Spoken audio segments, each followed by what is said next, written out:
Howdy, howdy, y'all. It's another Maharaj video. Chapter 23. Discrimination leads to detachment. Um, there's a couple one thing to note right off the bat that I found interesting is that this is one where Maharaj actually, like, it has him actually starting the conversation. Um, it seems like, from I can understand, I mean, the guy, Maharaj even says the guy, that you are drenched in rain. Um, Yeah, he says, You are drenched. You are all drenched, for it is raining hard. In my world, it is always fine weather. There is no night or day, no heat or cold. No worries beheast me there, no regrets. My mind is free of thoughts, for there are no desires to slave for.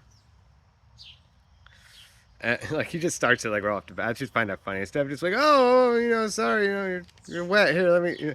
He just off the bat. He's just like, which kind of makes sense. So I feel like if you're going out of your way, especially because like this individual seems like once again these one of these very like just educated individual type people. They're probably traveling out of their way to see this guy, and he knows it, so he's very self conscious of these sort of things. It makes fun. It's interesting then how he is always very. Like I said, I always like how atta- uh, he not attacks, but like approaches the very, especially very intellectual, very you know, mind oriented individuals, which I understand. I'm kind of a little bit of that category myself. Not like some of these people. Some of these people I think are like professor level type stuff, master's degrees and stuff. I'm not quite there, so but still, very. It's a very good conversation overall. Um, I will say it's not much too different than a lot of the other ones that have been going on, but that's okay. I think that's part of the whole point is that like you as the reader, when you're going through this, all these conversations are meant, they're meant to like, help just like, it's like, to me, imagine like a hammer and a nail. And it's like, this book is the hammer and you're the nail. And it kind of hammers in these ideas over and over and over. And and that's why these conversations are very interesting. I mean, because each of them do have like little differences. People are different and how they're going to talk and blah blah blah. Um, but there's still like this common theme and core of everything. That's still like for example, there's a quote that they have for this chapter. Actually, also a picture too. Maharaj in a happy mood, which is I think it's a lovely picture. Actually, let me see if I can see if you can see it. Yeah, Maharaj being happy, which is cool. I always like, even though he's like, I'm beyond human essentially, there's still something like, it helps to just see. I think sometimes like, oh, if, he's just being in a happy mood, being in, whatever, I can do this too. I don't know, at least for me. Anyways, what was I going? Yes, the quote. So there's a quote for this one. I always like reading the quotes, and because they're very good quotes. So this is the quote for this chapter. All desires are bad, but some are worse than others. Pursue any desire, and it will always give you trouble. Why desire at all? Desiring a state of freedom from desire will not set you free. Nothing can set you free because you are free. See yourself with desireless clarity. That is all.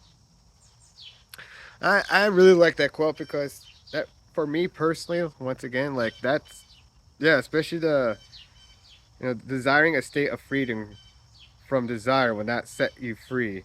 Nothing nothing can set you free because you are free. Like that is something I personally have been trying to lately in my own personal life have been really trying to really get the grips with and like try to beat like or not even try like right like for me like I'm like sure like many of you you have an objective and you try you put effort and you pursue it and you accomplish it like that's how you this is typically approached but it's like there's like a but it's almost hard to explain like how like this whole process in a way it's like in other than like you're being and you're like not just being though you're being on a very deep fundamental level that's beyond all that is simply that I am right so which is, like I say, that's not a very easy concept to even wrap your head around, let alone.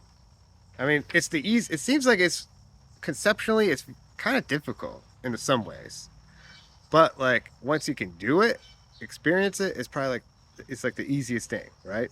So it's really about experiencing these sort of things. Um, One interesting point, like even like the questioner, for example, he gets wrapped up in this idea like what no bridge between our worlds because they talk about Maharaj is talking about he uses like the metaphor like this is my my world and this is your world, and when he means my world he means like the world of the I am that is beyond like the surface level the of our world, like the typical world view, of the world of desires, the world of pain, suffering, like the materialistic world, things of this nature. That's surface level stuff. And this questioner has a hard time accepting that there's like no bridge, like there's not a bridge. It's not like a some in some way for him to kind of transition. I guess he's thinking it's like a transition and like just any other ideas. But I mean, even at one point, like at the beginning of this, even Maharaj says there are no ruler and ruled here. There is no duality whatsoever. You are merely projecting your own ideas. Your scriptures and your gods have no meaning here. And the questioner is still you have a name and shape, display consciousness and activity. Maharaj, in your world I appear so. In my world, in mine, I have being only, nothing else. You people are rich with your ideas of possession, of quantity and quality. I am completely without ideas. And and the questioner, in my world, there's disturbance, distress, and despair. You seem to be living on some hidden income while I must slave for a living. Maharaj, do as you please. You are free to leave your world for mine. That's an important distinction point too. At the end of the day, we are free. We're more free than we realize. We like to limit ourselves, but at the end of the day, we truly are free. And that's something I have to remind myself. So I think that's, yeah, I mean, other than this chapter, like I said, is pretty, like I said, it's a good chapter. It's just, once again, it's another hammer hitting the nail. And it's just getting, just got to hammer it home. Um, so this is chapter 23 of like 101. So we still got quite a ways to go, folks. Still got quite a ways to go. So please subscribe to the channel if you haven't already to keep up with these videos and whatnot. And I'll see you all at the next video. All right. Peace.